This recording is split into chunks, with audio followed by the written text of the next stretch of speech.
Nessa aula vamos falar sobre a visão tradicional sobre a origem das emoções.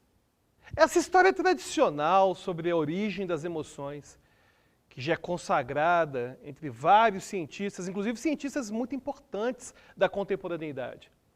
Steven Pinker, por exemplo, um dos maiores psicólogos da atualidade, concorda com essa visão tradicional sobre as emoções.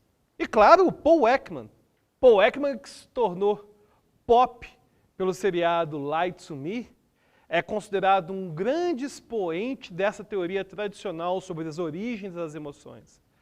Essa ideia de que as emoções estão conectadas com a natureza humana, que são algo instintivo. Outro pesquisador muito importante é o Armindo Freitas Magalhães. É um pesquisador português que tem continuado grande parte das pesquisas do Paul Ekman. Então, apesar de ser uma teoria que vamos identificar alguns furos, algumas lacunas, de forma alguma a gente pode pensar que é uma teoria que tem que ser descartada, desprezada, beleza? Pinker, Ekman, Freitas, Magalhães, eles não tiraram esse negócio do sovaco. Não, teve pesquisa envolvendo isso. O ponto é que a ciência é assim mesmo. A ciência, ela o tempo todo se redescobre, se reconstrói, ela cria novos modelos para explicar a realidade. E essa visão tradicional sobre as emoções funciona mais ou menos assim. As emoções estariam totalmente conectadas no nosso cérebro. E a gente teria 6 tipos de emoções básicas: raiva, alegria, surpresa, medo, nojo e tristeza.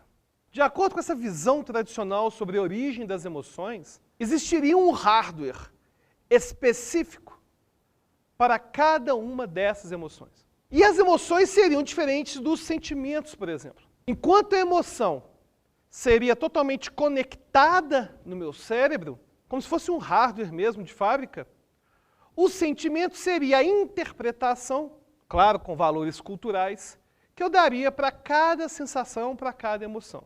Como se as emoções fossem os bloquinhos básicos, capazes de criar as sensações que eu sinto no meu dia a dia. Então vamos supor, por exemplo, a palavra ansiedade. Falar que eu tenho ansiedade, que eu estou sentindo ansiedade, não seria propriamente uma emoção. Mas eu poderia identificar, quando eu sinto ansiedade, elementos de alguma dessas emoções. Por exemplo, medo. Muito daquilo que eu sinto enquanto estou ansioso é medo. Então, de acordo com essa teoria, a palavra ansiedade falaria sobre um sentimento, mas a emoção não seria ansiedade. A emoção seria, por exemplo, medo. E essas emoções nos conectariam com os animais. Ainda que os animais não tenham as mesmas emoções que a gente, existiria algo de semelhante. O animal também tem medo. O animal também tem algo parecido com alegria. Ainda que não se possa falar em personalidade nos animais, igual a gente pode falar para o ser humano, no mínimo podemos falar em temperamento. E ao entender esse temperamento, a gente vê traços aí daquilo que a gente chama de emoção.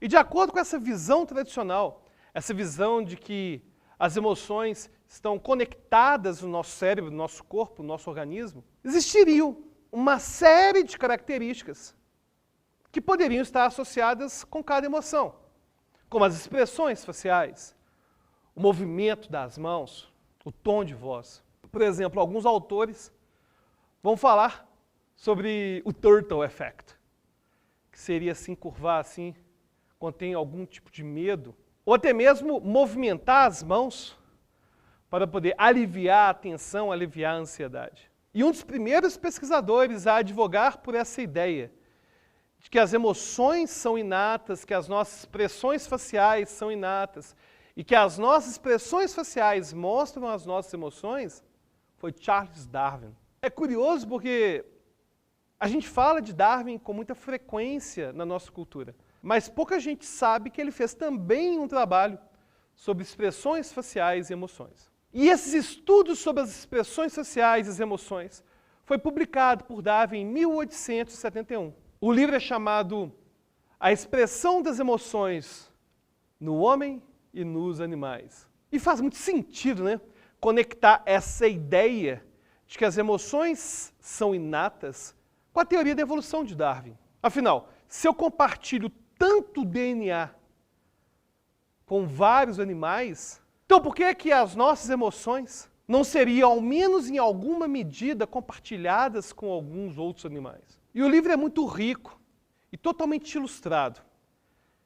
Ele tem desenhos, tem fotografias, tem ilustrações feitas em cima de fotografias, feitas de pessoas, de atores, de pessoas que Darwin estava observando, sentindo as emoções em cada contexto. E essa grande semelhança nas expressões faciais começou a dar para Darwin a ideia de que elas seriam universais. E nos anos 60, décadas depois, o pesquisador Paul Ekman acabou resgatando essa ideia de que as emoções seriam universais. No seu primeiro estudo, Paul Ekman pegou várias fotos mostrando pessoas vivenciando várias emoções diferentes. E pegou todas essas fotos e mostrou para pessoas de 5 países diferentes: Chile, Argentina, Brasil, Japão e Estados Unidos. E ele pediu para essas pessoas julgarem o que elas estavam vendo, qual que era a emoção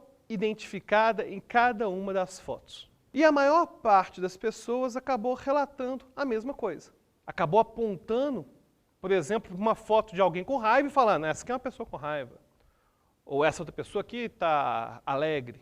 Inclusive, desses países, eu acho mais interessante ter incluído o Japão. Porque, dada a influência cultural norte-americana na América Latina, me parece bem natural que Brasil, que Argentina, que Chile e que Estados Unidos tivessem obtido resultado semelhante. Beleza, nos anos 60 não tinha internet igual hoje, mas a influência norte-americana tem sido forte na cultura latino-americana desde muito tempo. Mas é curioso, sim, no Japão a avaliação ser a mesma. E foi. Depois dessa primeira pesquisa, Paul Ekman começou a investigar essas mesmas expressões faciais em tribos bem afastadas. Ou seja, ele pensou também nesse problema envolvendo a cultura ser similar. Esse problema da cultura do Brasil ser parecida com a da Argentina, do Chile, dos Estados Unidos. E começou a pegar tribos bem distantes. E mesmo nas tribos bem distantes, ele foi observando que as expressões da face eram as mesmas. Ou seja, tudo indicava que as nossas emoções seriam universais. Inclusive, voltando ao assalto que eu e minha esposa sofremos, se alguém tivesse filmado, sem som nem nada, apenas o meu rosto, apenas o movimento das minhas mãos, provavelmente teria identificado que eu estava com medo. Aliás, muito provavelmente, as expressões faciais que a minha esposa mostrou também eram bem parecidas com as minhas. Provavelmente ela também teve uma reação de luta e fuga. Provavelmente teve o disparo do sistema nervoso simpático, adrenalina, cortisol. Provavelmente ela também sentiu a mão suando. E tudo isso parece comprovar essa ideia de que as emoções são realmente inatas. Quando eu vejo alguém sorrindo, alguém alegre, é fácil identificar isso. É fácil identificar que alguém está com raiva. Se você vê essa foto, por exemplo, em fração de segundo você sabe, essa pessoa está com raiva. Sistema 1 automatizado, sistema 2, sistema lento. Esse sistema 1 automatizado que realmente identifica essa face, essa emoção, essa raiva. E tudo isso parece nos dar a entender de que é tudo inato mesmo. Algo quase animal. Então, de acordo com Darwin, de acordo com Ekman, de acordo com Freitas Magalhães e todos esses outros pesquisadores, nossas emoções estariam totalmente conectadas no nosso cérebro, totalmente conectadas no DNA, e seriam fruto da evolução. Ou seja, em algum momento, para algum antepassado nosso, essa característica, essas emoções básicas, foram importantes e precisaram de ser selecionadas pelo ambiente, dando uma vantagem adaptativa. E por isso estariam até hoje no nosso DNA, na nossa biologia, no nosso cérebro. Então as emoções seriam universais. Então, uma pessoa triste no Brasil seria bem parecido com uma pessoa triste na África, na Ásia, na Europa ou nos Estados Unidos. E parece tão intuitivo supor que a gente consegue identificar todas essas emoções, que até mesmo a produção publicitária trabalha com esse processo de identificação. Por exemplo, vamos supor que você vai ver uma mídia publicitária, um panfleto, um flyer, de uma agência de viagens, de alguém indo para Cancún. Essa pessoa vai estar sorrindo. E você poderia prever que ela está sentindo alegria. E parece tão intuitiva essa ideia de que as emoções são inatas, que até mesmo a nossa cultura produz material sobre isso. Se você pega, por exemplo, uma animação como Inside Out, que em português ficou Divertidamente, da Pixar, nos mostra a vida de uma menina que vai mudar de casa e vai ter uma chuva de emoções. E o desenho mostra cada uma das emoções agindo independentemente. A tristeza, por exemplo, seria um componente totalmente isolado da raiva ou da alegria. A título de curiosidade, até o Facebook lançou um pacote de emoji, de emoticon, inspirado nos desenhos do Darwin. Se você quiser matar a sua curiosidade e baixar esses emoticons do Facebook, é só buscar por Fint Stickers Set. E você vai poder ter seus emoticons inspirados nas emoções de Darwin. Até mesmo o seriado Lie to Me, que foi criado com base no trabalho do Paul Ekman, inclusive teve a supervisão do Paul Ekman, também ajuda a popularizar essa ideia de que as emoções sejam algo inato. Até mesmo no sistema penal a gente vê implicações desse pensamento. Quando a gente vê um serial killer que vai ser julgado, um assassino que vai ser julgado, uma das coisas que as pessoas comentam é: você viu a frieza dele?